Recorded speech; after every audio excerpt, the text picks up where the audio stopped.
নলবাৰী চিকিৎসা মহাবিদ্যালয়ৰ দ্বিতীয় প্ৰতিষ্ঠা দিৱস আৰু এই দ্বিতীয় বৰ্ষপূৰ্তি উপলক্ষে এই সভাত উপস্থিত থাকিলোঁ। কাৰণ নলবাৰী চিকিৎসা মহাবিদ্যালয়ৰ পৰিচালনা সমিতিৰ মই সভাপতিৰ দায়িত্বত আছোঁ আৰু সকলোৱে আহি এই আমাৰ ছাত্ৰ ছাত্ৰী, আমাৰ শিক্ষাগুৰুসকল বা এই মহাবিদ্যালয়ৰ লগত জড়িত সকলোকে লগ পালোঁ আৰু আমি সকলোৱে আশা কৰিছোঁ যে এই মহাবিদ্যালয়খনে যোৱা 2 বছৰত যথেষ্ট ধৰণে আগবাঢ়ি গৈছে।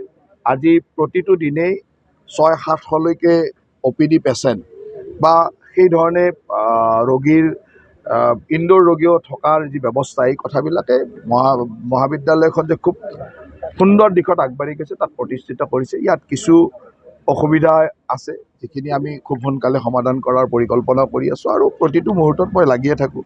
মই ভাবোঁ যে এই মহাবিদ্যালয়খনৰ অসমৰ এখন আগশাৰীৰ চিকিৎসা মহাবিদ্যালয় হ'ব আৰু সকলোৰে দৃষ্টি এই মহাবিদ্যালয়ৰ ওপৰত থাকিব। তেনেকুৱা ধৰণৰ এটা পৰিৱেশ আমি কৰিব পাৰিম বুলি বিশ্বাস কৰিছোঁ। পৰিৱেশৰ বাবে যিহেতু ৰাজ্য দেখিছে যে যোৱা 2 দিনৰ পৰা যি ধৰণে গোটেই ভাৰতবৰ্ষত যুদ্ধৰ পৰিৱেশ বা সেই পৰিৱেশৰ লগত প্ৰতিজন ভাৰতীয় জড়িত হৈ পৰিছে। গতিকে এতিয়া আৰু তেনেকুৱা ধৰণৰ কোনো চেলিব্ৰেশ্যন বা আয়োজনটো উচিত নহয়। গতানুগতিক যিখিনি কাম আমি কৰিবই লাগিব সেইখিনিক বাদ দি চেলিব্ৰেশ্যন ব্যৱস্থাটো মুখ্যমন্ত্ৰী ডাঙৰীয়ায়ো সকলোকে নকৰিবৰ কাৰণে আহ্বান জনাইছে। আনকি বিহুৰ চেলিব্ৰেশ্যনো, বিহুৰ উদযাপনো আমি অহা 10 তাৰিখৰ পৰা বন্ধ কৰিব লাগে বুলি মুখ্যমন্ত্ৰী ডাঙৰীয়াই এটা আহ্বান জনাইছে। বহুতে তাৰ প্ৰতি সঁহাৰিও জনাইছে আৰু অহা 10 তাৰিখ মানে কাইলৈ আমাৰ চৰকাৰখনৰ বৰ্ষপূৰ্তি আছিল। গতিকে বৰ্ষপূৰ্তি হিচাপে যিটো অনুষ্ঠান থাকে সেই অনুষ্ঠানো আমি নকৰাৰ সিদ্ধান্ত লৈছোঁ। দলৰ ফালৰ পৰা এটা অনুষ্ঠানৰ কাম আগবঢ়োৱা হৈছিল, তাকো আমি নকৰাৰ সিদ্ধান্ত লৈছোঁ। গতিকে এতিয়া আমাৰ দায়িত্ব হ'ল যে আমাৰ সেনাবাহিনীৰ মনোবল বৃদ্ধি কৰা। ভাৰতীয় হিচাপে আমি য'তেই সুবিধা আমাৰ হয়, ক'ৰবাত যদি কিবা সেৱা কৰাৰ সৌভাগ্য হয়, সকলোৱে সেৱা কৰিবৰ কাৰণে প্ৰস্তুত হ'ব লাগে আৰু সেনাবাহিনী মনোবল বৃদ্ধি কৰিব লাগে। আৰু আমি সকলোৱে যোৱা কালিৰে পৰা বা যোৱা পৰহিৰ পৰা গৌৰৱ অনুভৱ কৰি আছোঁ যে অপাৰেশ্যন সিন্দুৰে আমাক সকলোকে গৌৰৱান্বিত কৰিছে। 10 তাৰিখৰ পাতিব এতিয়া বিপদৰ কথা একো নাই। কথাটো হ'ল যে বিহুৰ অনুষ্ঠানটো এই সময়ত পাতিলে ৰাইজে ভাল নাপাব।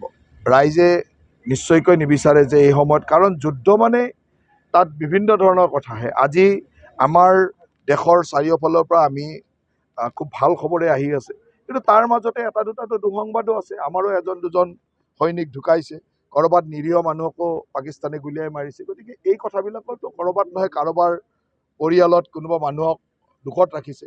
গতিকে এই সময়ত আমি কোনো কাৰণতে এই ধৰণৰ মানে চেলিব্ৰেশ্যন বা যিকোনো ধৰণৰ উদযাপনৰ পৰা আঁতৰি থাকিলে ভাল। যিসকলে বিহু আগতে সিদ্ধান্ত লৈছিল এতিয়া সিদ্ধান্তটো বাতিল কৰিব পাৰে আৰু ৰাইজেতো কোনো বেয়া নাপায়। এনেকুৱা যে এটা সময় কৈ নিদিলে মানুহে কি হয় যে তাত মানে 2 দিনৰ 5 দিন পিছত কৰিম, 2 দিন পিছত কৰিম। গতিকে মুখ্যমন্ত্ৰীয়ে এটা সময় কৈ দিছে। সময়টো কৈ দিয়াৰ মিনিংটো এইটোৱে যে পাৰিলে আৰু কৰিব নালাগে।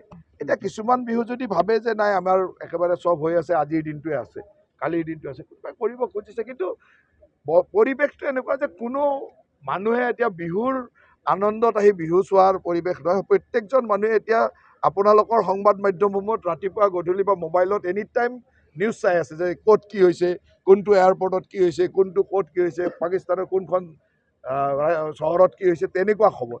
এতিয়া বিহু চালেওনো ক'ত মন লাগিব, বিহু চাবলৈ মনে নাযাবতো। এতিয়া সকলোৱেতো আপোনালোকৰ নিউজবিলাকে চাই আছে সকলোৱে। আমি এতিয়া মিটিঙৰ মাজত বহিব মাজে মাজে ওলাই চাওঁ যে কিবা নিউজ আহিলে নেকি, ক'ৰবাত কিবা হ'ল নেকি, তেনেকুৱা ধৰণৰ পৰিৱেশ। আমাৰ ৰাজ্য চৰকাৰে মক ড্ৰিল হৈ গ'ল। আমাৰ 15খন জিলাত 20খন ঠাইত আমি মক ড্ৰিল কৰিছিলোঁ, মক ড্ৰিল হৈ গ'ল।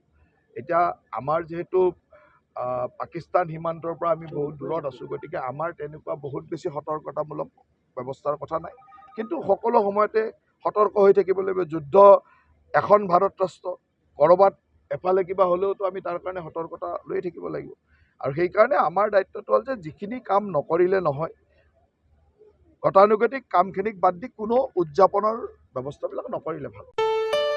ঘৰত আনন্দ আৰু সম্পৰ্কৰ চমক বজাই ৰাখিবলৈ জৰুৰী হৈছে সকলো আনন্দময় মুহূৰ্তত মৰমৰ উপহাৰ দিয়াটো।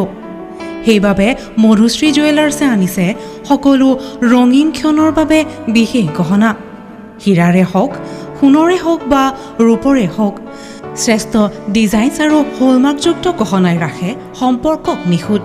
তেনেহ'লে আজিয়ে আনক আনন্দ মধুশ্ৰী জুৱেলাৰ্ছৰ সৈতে। যোগাযোগ কৰক 7002800341 নাইবা ভিজিট কৰক LNB ৰোড, নলবাৰী, অসম।